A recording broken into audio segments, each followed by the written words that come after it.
Assalamu alaikum wa rahmatullahi wa barakatuh. Beaucoup de gens vivent comme s'ils avaient tout le temps devant eux. Ils se réveillent le matin, ils travaillent, ils parlent, ils rient, ils dorment. Et les jours passent sans qu'ils ne s'en rendent compte. Ils pensent qu'ils auront le temps de changer plus tard, qu'ils auront le temps de se repentir plus tard, qu'ils auront le temps de devenir meilleurs plus tard, mais la vérité, pourtant est que le temps ne prévient jamais quand il part, et la vie avance plus vite que ce que le cœur imagine. Combien de personnes disaient hier « Je suis encore jeune » et aujourd'hui elles disent « Où est passée ma jeunesse ?» Combien disaient « Je commencerai à prier plus tard » et aujourd'hui elles regrettent les années perdues. Combien disaient « Je vais profiter maintenant et me rapprocher d'Allah après » mais elles n'ont jamais eu ce « après ». L'homme vit comme s'il était sûr de voir demain, alors que personne n'a la garantie de vivre une seule heure de plus. C'est pour cela que les savants disent que la plus grande illusion de l'être humain est de croire qu'il a encore beaucoup de temps. Cette illusion fait perdre les années. Puis les regrets arrivent en rance quand il devient impossible de revenir en arrière. Allah nous avertit clairement dans le Coran que cette vie est courte et trompeuse. Il dit « La vie présente n'était que jouissance trompeuse ». Sourate Al-Hadid 57-20. Trompeuse parce qu'elle nous fait croire qu'elle est longue alors qu'elle est courte. Trompeuse parce qu'elle nous fait croire qu'elle est importante alors qu'elle n'est qu'un passage. Trompeuse parce qu'elle nous fait oublier l'au-delà qui est la vraie vie. Regarde comment les années passent. L'enfance semble longue, puis l'adolescence passe vite, puis la jeunesse disparaît, puis l'âge adulte arrive avec ses responsabilités. Et soudain l'homme se rend compte qu'il a vécu plus de la moitié de sa vie sans même comprendre comment. Et à ce moment-là, beaucoup ressentent une douleur dans le cœur, une douleur qui s'appelle le regret du temps perdu, le regret des prières abandonnées, le regret des occasions manquées de faire le bien, le regret d'avoir donné tant d'efforts pour ce monde et si peu pour l'au-delà. Le prophète, que la paix et le salut d'Allah soient sur lui, nous a mis en garde contre cela lorsqu'il a dit que beaucoup de gens sont perdants dans deux grandes bénédictions, la santé et le temps libre. Tant que l'homme est en bonne santé et qu'il a du temps, il pense que cela va toujours durer. Mais quand la maladie arrive ou que la vieillesse commence, il comprend la valeur de ce qu'il avait, et à ce moment-là, il voudrait revenir en arrière, mais il ne le peut plus. Chaque jour qui passe est un jour qui ne reviendra jamais. Chaque prière retardée est une prière perdue. Chaque bonne action repoussée est une occasion qui s'envole. Et le plus dangereux, c'est que le cœur s'habitue à repousser. Aujourd'hui, on repousse une prière, demain, on repousse le repentir, puis on repousse le changement, jusqu'au jour où l'homme veut changer mais ne trouve plus la force de le faire. Ceux qui comprennent cette leçon tôt vivent différemment. Ils ne laissent que pas passer une journée sans se rappeler Allah. Ils ne repoussent pas le bien. Ils savent qu'assez que la vie est courte, alors ils essaient de remplir chaque jour avec quelque chose qui aura de la valeur devant Allah. Même une petite action, même une petite invocation, même une petite prière peut devenir énorme le jour du jugement. Mais celui qui apprend cette leçon trop tard ressentira un regret que rien ne peut effacer. Le jour où il verra la vérité, il voudra revenir pour faire une seule bonne action de plus, une seule prière de plus, un seul repentir sincère. Mais ce jour-là, il sera trop tard, parce que la vie passe vite, plus vite que tu ne le penses. Beaucoup de personnes passent leur vie entière à chercher le bonheur sans jamais le trouver vraiment. Elles pensent que la paix se trouve dans l'argent, alors elles travaillent jour et nuit. Elles pensent que la tranquillité se trouve dans l'amour, alors elles courent derrière les relations. Elles pensent que la valeur se trouve dans la réussite, alors elles se fatiguent à vouloir être reconnues. Elles pensent donc que la joie se trouve dans la célébrité, alors elles cherchent l'attention des gens. Mais malgré tout cela, quelque chose reste vide à l'intérieur. Le cœur n'est jamais totalement satisfait, jamais totalement apaisé, jamais totalement en sécurité. Pourquoi ? Parce que le cœur humain n'a pas été créé pour être rempli par ce monde. Le cœur a été créé pour se rapprocher d'Allah. Et quand le cœur s'éloigne de son Créateur, il ressent un manque profond, même si la personne possède tout ce qu'elle voulait. C'est pour cela que certaines personnes ont beaucoup d'argent mais ne dorment pas en paix, certaines ont une grande maison mais vivent dans l'angoisse, certaines sont entourées de gens mais se sentent seules. Oorleed. Le problème n'est pas ce qu'elles ont, le problème est ce qui manque dans leur cœur. Allah nous a donné la réponse dans le Coran, une réponse simple mais très profonde. Il dit « C'est par le rappel d'Allah que les cœurs se tranquillisent ». Sourate Ar-Ra'd 13-28. Ce verset nous montre que la vraie paix n'est pas dans ce que nous possédons, mais dans notre relation avec Allah. Quand une personne prie avec sincérité, son cœur se calme. Quand elle fait du dhikr, elle ressent une lumière intérieure. Quand elle demande pardon, elle sent un poids disparaître. Quand elle se rapproche d'Allah, les difficultés deviennent plus légères. Regarde la différence entre deux personnes qui vivront la même épreuve. L'une est loin d'Allah et l'autre est proche d'Allah. Celui qui est loin ressent l'angoisse, la peur, la tristesse et le désespoir. Il pense que tout est fini, que la vie est injuste, qu'il est seul. Mais celui qui est proche d'Allah ressent autre chose. Il peut pleurer, il peut souffrir, mais au fond de lui, il y a une confiance, une tranquillité, une certitude que tout a un sens et que rien n'arrive sans la sagesse d'Allah. C'est pour cela que beaucoup de gens comprennent trop tard que le bonheur qu'ils cherchaient depuis des années se trouvait dans quelque chose de simple, la prière, le Coran, l'invocation, le rappel d'Allah. Ils passent des années à courir derrière ce monde, puis un jour ils reviennent vers Allah, et ils sentent une paix qu'ils n'avaient jamais connue auparavant. À ce moment-là, ils regrettent le temps perdu. Ils regrettent les nuits passées sans prier, les jours passés sans penser à Allah, les moments où ils ont choisi ce monde au lieu de se rapprocher de leur Seigneur. Le plus triste, c'est que certaines personnes ne comprennent cette vérité que lorsqu'elles sont fatiguées, blessées ou au bord du désespoir. Elles se tournent vers Allah seulement quand tout s'écroule, alors que si elles s'étaient rapprochées plus tôt, leur cœur aurait été plus fort, plus stable, plus serein. Celui qui apprend tôt que la paix vient d'Allah vit différemment. Il ne dépend pas totalement de ce monde. Il ne s'effondre pas quand il perd quelque chose. Il ne devient pas arrogant quand il gagne quelque chose. Son cœur reste attaché à Allah, et c'est pour cela qu'il reste en paix, même quand la vie change. Mais celui qui découvre cette leçon trop tard ressent souvent un regret profond. Il regarde les années passées et il se rend compte qu'il cherchait le bonheur au mauvais endroit. Il avait la clé devant lui, mais il ne l'utilisait pas. Il avait le Coran, mais il ne le lisait pas. Il avait la prière, mais il la retardait. Il avait Allah, mais il vivait comme s'il pouvait se passer de lui. Et quand il comprend enfin que le cœur ne trouve la paix qu'avec Allah, il aurait voulu savoir cela beaucoup plus tôt. Beaucoup de gens tombent dans un piège très dangereux sans même s'en rendre compte. Ils regardent certains péchés et ils disent « ce n'est pas grave, ce n'est qu'un petit mensonge, ce n'est qu'un regard, ce n'est qu'un mot, tout le monde fait ça, Allah est pardonneur ». Et petit à petit, le cœur s'habitue à désobéir sans ressentir de peur, sans ressentir de honte, sans ressentir de regret. C'est ainsi que le péché devient facile, puis normal, puis invisible aux yeux de celui qui le commet. Mais la vérité est que devant Allah, rien n'est insignifiant. Ce que l'homme considère comme petit peut être immense auprès d'Allah. Et ce que l'homme oublie, les anges l'écrivent. Chaque parole, chaque regard, chaque intention, chaque action est enregistrée avec une précision parfaite. Le jour du jugement, rien ne sera perdu, rien ne sera oublié, rien ne sera ignoré. Beaucoup de gens se rassurent en disant qu'Allah est pardonneur. Oui, Allah est pardonneur et sa miséricorde est immense. Mais Allah est aussi juste et sa justice est parfaite. Le pardon appartient à celui qui se repent, à celui qui regrette, à celui qui revient vers Allah avec sincérité. Celui qui continue à pécher en pensant que cela n'aura pas de conséquences prend un risque énorme, car il ne sait pas dans quel état il rencontrera son Seigneur. Le prophète, que la paix et le salut d'Allah soient sur lui, nous a avertis avec des paroles très fortes. Il a dit « Méfiez-vous des petits péchés, car ils s'accumulent jusqu'à détruire une personne. » Hadith authentique, Ahmad. Regarde l'image que ce hadith nous donne. Un petit péché seul semble léger, presque sans importance.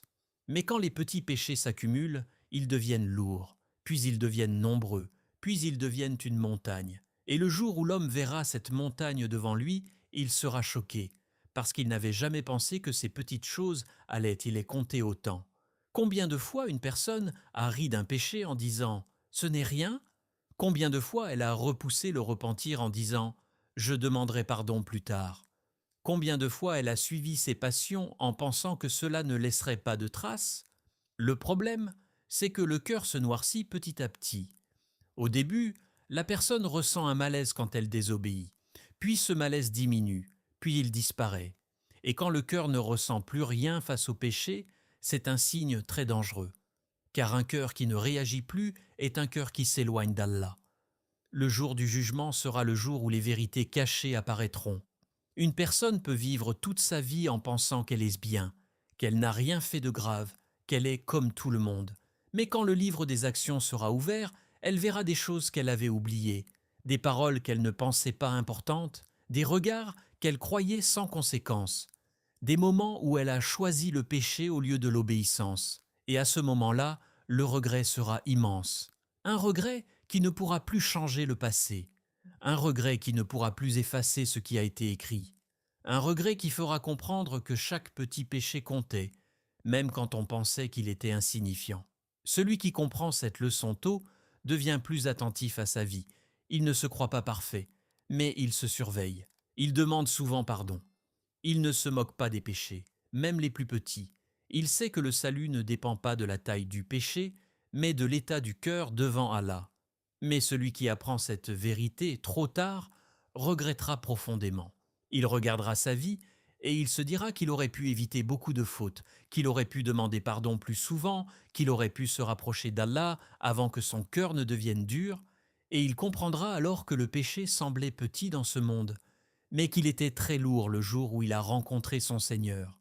Dans ce monde, la valeur d'une personne est souvent mesurée par ce qu'elle possède. Celui qui a beaucoup d'argent est respecté. Celui qui a une grande maison est admiré. Celui qui a une position élevée est écouté. Les gens pensent que la richesse est le signe du succès et que celui qui possède beaucoup a forcément réussi sa vie. Alors beaucoup passent leur existence entière à courir derrière l'argent, derrière les biens, derrière le confort, en pensant que c'est cela qui va leur apporter le bonheur et la tranquillité. Mais la vérité est que devant Allah, la vraie valeur n'est pas dans ce que tu possèdes, mais dans ce que tu es. Ce n'est pas la taille de ta maison qui compte, mais la sincérité de ton cœur. Ce n'est pas le montant de ton compte qui te rapproche d'Allah, mais tes prières, tes intentions et tes bonnes actions. Beaucoup de gens découvrent trop tard que la richesse matérielle ne remplit pas le vide du cœur et que la foi qu'ils ont négligée était en réalité la plus grande des richesses. Combien de personnes ont tout ce qu'elles voulaient dans ce monde, mais vivent dans l'angoisse? Elles ont de l'argent, mais elles n'ont pas la paix. Elles ont la réussite, mais elles n'ont pas la tranquillité. Elles ont des biens, mais elles n'ont pas la sérénité. Et à l'inverse, combien de personnes ont peu de choses, mais vivent avec un cœur apaisé? Elles dorment en paix, elles acceptent les épreuves, elles gardent l'espoir, parce que leur cœur est attaché à Allah. Le prophète, que la paix et le salut d'Allah soient sur lui, a expliqué cette vérité avec des paroles très profondes. Il a dit « La richesse ne consiste pas dans l'abondance des biens, mais la richesse est la richesse du cœur. » Rapporté par Al-Bukhari et Muslim. La richesse du cœur, c'est d'être satisfait de ce qu'Allah donne. La richesse du cœur, c'est de ne pas être esclave de ce monde. La richesse du cœur, c'est de pouvoir perdre quelque chose sans perdre la foi. La richesse du cœur, c'est de sentir la présence d'Allah même quand la vie devient difficile. Celui qui possède cette richesse ne sera jamais vraiment pauvre, même s'il a peu. Mais celui qui ne possède pas cette richesse ne sera jamais vraiment satisfait, même s'il a beaucoup. Et c'est là que beaucoup de gens se trompent. Ils pensent qu'ils seront heureux quand ils auront plus d'argent, plus de confort, plus de réussite. Alors ils sacrifient du temps, ils sacrifient leur santé, ils sacrifient leur famille. Et parfois même ils sacrifient leur religion pour obtenir ce monde. Certains retardent la prière pour le travail. Certains oublient Allah pour gagner plus. Certains acceptent le haram pour réussir plus vite. Certains négligent leur foi pour être acceptés par les gens. Au début, cela semble être un petit compromis, puis cela devient une habitude, puis cela devient une façon de vivre. Et un jour, la personne se rend compte qu'elle a gagné beaucoup dans ce monde. mais qu'elle a perdu quelque chose de plus précieux, sa proximité avec Allah. Celui qui comprend tôt que la vraie richesse est la foi fait attention à ses choix. Il travaille, mais il n'oublie pas Allah. Il gagne, mais il ne trahit pas sa religion. Il profite de la vie, mais il ne sacrifie pas l'au-delà. Il sait que ce monde est temporaire et que la vraie réussite est celle qui dure après la mort. Mais celui qui comprend cette vérité trop tard ressent souvent un regret très lourd. Il regarde sa vie et il voit qu'il a passé des années à construire quelque chose qui ne restera pas. Il voit qu'il a donné toute son énergie pour ce monde et très peu pour l'éternité. Il réalise qu'il a protégé son argent plus qu'il n'a protégé sa foi et qu'il a eu peur de perdre ses biens, mais pas peur de perdre la satisfaction d'Allah. Et à ce moment-là, il comprend que la vraie richesse n'était pas dans ce qu'il avait, mais dans ce qu'il avait négligé depuis le début, la foi, la sincérité et la relation avec Allah. Beaucoup de personnes vivent avec une idée dangereuse dans le cœur. Elles savent qu'elles font des erreurs, elles savent qu'elles commettent des péchés, elles savent qu'elles devraient changer, mais elles se disent bien toujours la même chose. Je changerai plus tard, quand je serai plus âgé, quand j'aurai plus de temps, quand ma vie sera plus stable, quand je serai prêt. Et ainsi les jours passent, les mois passent, les années le passent, et le repentir reste toujours repoussé à demain. Le problème, c'est que personne ne possède demain. L'homme pense qu'il a le contrôle sur sa vie, mais en réalité, il ne contrôle même pas la prochaine heure. Combien de personnes étaient en bonne santé le matin et sont parties le soir? Combien avaient des projets pour le futur et n'ont jamais vu le lendemain? Combien pensaient qu'elles auraient le temps de se repentir? Mais la mort est venue avant qu'elles ne puissent dire une seule parole de regret. C'est pour cela que le croyant sincère ne repousse jamais le repentir. Il sait que la mort peut arriver à tout moment. Il sait que la vie est imprévisible. Il sait que le cœur peut changer. Aujourd'hui, une personne peut vouloir revenir vers Allah, et demain son cœur peut devenir dur. Aujourd'hui, elle peut ressentir du regret, et demain elle peut ne plus rien ressentir. C'est pour cela que le moment du repentir est maintenant, pas plus tard. Allah nous appelle clairement dans le Coran, et son appel est pour tous les croyants, sans exception. Il dit « Et repentez-vous tous devant Allah, ô croyants, afin que vous réussissiez. » Sourate An-Nur 24-31. Ce verset montre que le repentir n'est pas seulement pour les grands pécheurs, il est pour tout le monde. Chaque être humain a besoin de revenir vers Allah, encore et encore. Le repentir n'est pas un signe de faiblesse, c'est un signe de foi. Celui qui se repent montre qu'il reconnaît ses erreurs et qu'il veut se rapprocher de son Seigneur. Mais Satan trompe beaucoup de gens en leur donnant l'illusion du temps. Il leur dit « Tu es encore jeune, profite d'abord. Tu changeras plus tard. Allah est pardonneur. Tu as encore toute la vie devant toi. » Et la personne le croit, jusqu'au jour où elle réalise qu'elle n'a plus le temps qu'elle pensait avoir. Le plus triste, c'est que beaucoup de gens veulent se repentir seulement quand ils sentent que la mort approche. Quand la maladie arrive, quand la peur entre dans le cœur, quand ils voient que la vie leur échappe, alors ils veulent revenir vers Allah. Mais à ce moment-là, le repentir devient plus difficile parce que le cœur s'est habitué à vivre loin d'Allah pendant trop longtemps. Le repentir facile est celui qui est fait quand on a encore la force de changer. Le repentir sincère est celui qui est fait quand on peut encore agir. Le repentir accepté est celui qui vient d'un cœur vivant, pas d'un cœur qui regrette seulement parce qu'il n'a plus le choix. Chaque jour, des gens quittent ce monde sans avoir eu le temps de dire « Astaghfirullah ». Chaque jour, des gens partent avec des regrets qu'ils ne peuvent plus corriger. Chaque jour, des gens comprennent trop tard que la vie est une occasion et que cette occasion ne revient pas. Celui qui comprend cette leçon tôt ne repousse pas le retour vers Allah. Même s'il tombe, il se relève. Même s'il fait des erreurs, il demande pardon. Même s'il n'est pas parfait, il ne laisse pas passer les jours sans se rapprocher d'Allah. Il sait que le plus grand danger n'est pas de pécher, mais de mourir sans s'être repenti.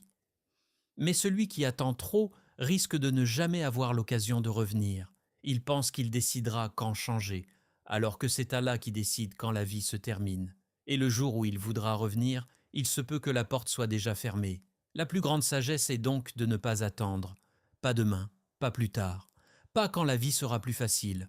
Le moment du repentir est aujourd'hui, maintenant, tant que le cœur bat encore, tant que la langue peut demander pardon et tant que la porte de la miséricorde d'Allah est ouverte. Dans cette vie, beaucoup de vérités ne sont comprises qu'après des années, parfois même seulement au moment où il est trop tard. L'homme court derrière ce monde, derrière ses désirs, derrière ses projets, et il oublie que la vie est courte, que le cœur ne trouve la paix qu'avec Allah, que chaque péché compte, que la vraie richesse est la foi, et que le repentir ne doit jamais être repoussé. Ces leçons sont simples, mais elles sont profondes.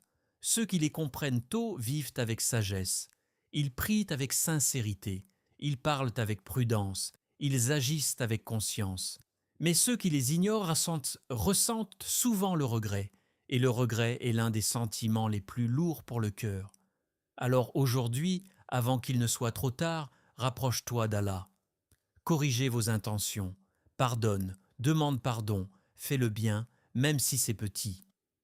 Car devant Allah, rien n'est perdu. Si ce rappel a touché ton cœur, abonne-toi à l'Islam Connect, partage cette lumière autour de toi et sois une cause de bien pour les autres. Peut-être qu'un simple rappel changera la vie de quelqu'un et Allah te récompensera pour cela. Merci d'avoir ouvert ton cœur à cette parole. Que la paix d'Allah t'accompagne, qu'il éclaire ton chemin et qu'il remplisse ton cœur de foi et de tranquillité. Allah dit, dis, ô mes serviteurs qui avez commis des excès contre vous-mêmes, ne désespérez pas de la miséricorde d'Allah. Certes, Allah pardonne tous les péchés. Sourate Az-Zumar 39, 53. Qu'Allah nous guide, nous pardonne et nous accorde une bonne fin. Yamin.